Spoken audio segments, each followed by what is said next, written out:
What we're going to do today, and yes, I am a human nutritionist. Yes, I am a food scientist. I specialize in the science of food. Sounds cool, and it is cool. Everything from ice cream to baby formula and everything in between.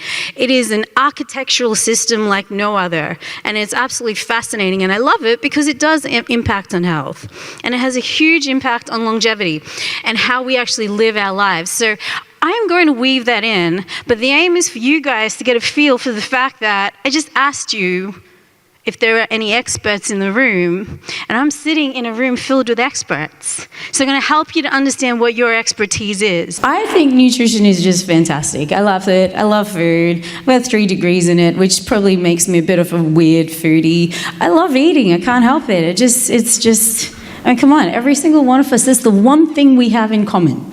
We all eat. And no matter where you go in the world, everybody has to eat. So I will never be out of a job. And that's the cool thing. You guys will never be out of a job too. They will be alive. So when you start thinking about it in that perspective, what is the world going to look like in 2100? How am I going to live? How am I going to buy my food? What am I physically going to be doing? Or my kids? Or my family? Or whoever it is? What food am I actually going to be eating? Is it just going to be the Jetsons, or am I going to be eating real food?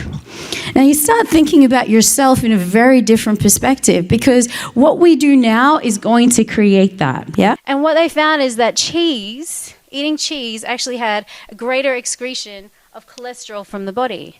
What does that mean? So we all just got to run out there and eat slabs of cheese? No. What they're saying is that the way that food is packaged, so whether it be a block of cheese or a glass of milk or a tub of yogurt, actually affects how nutrients behave in our body. So it's not just about being focused on nutrients. It's about a whole food experience. It's a glass of milk. It's a piece of cheese. It's a tub of yogurt. Those nutrients behave differently in our body, and that's something that's not very well messaged, unfortunately. Most people don't think of it like that, because we think about fat, we think about protein, we think about things like that. Dairy products. Now, those fragments are archaeological digs that were found in roughly Poland way, and they used that to create yogurt products about 2,000 years ago. So that's how dairy entered our world.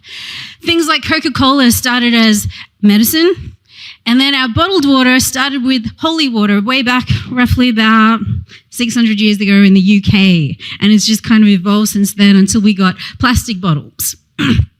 Today's world that we're living in, though, is evolving. It is changing dramatically. We've got heat waves, we've got population growth, we've got not enough people with food, and we've got people who are eating too much food. So it's way too complicated. And then you've got the UN SDG goals thrown in just on top, just to add that extra little bit of complexity, right? So it's not an easy world to play in if you're working with food, let alone drinks.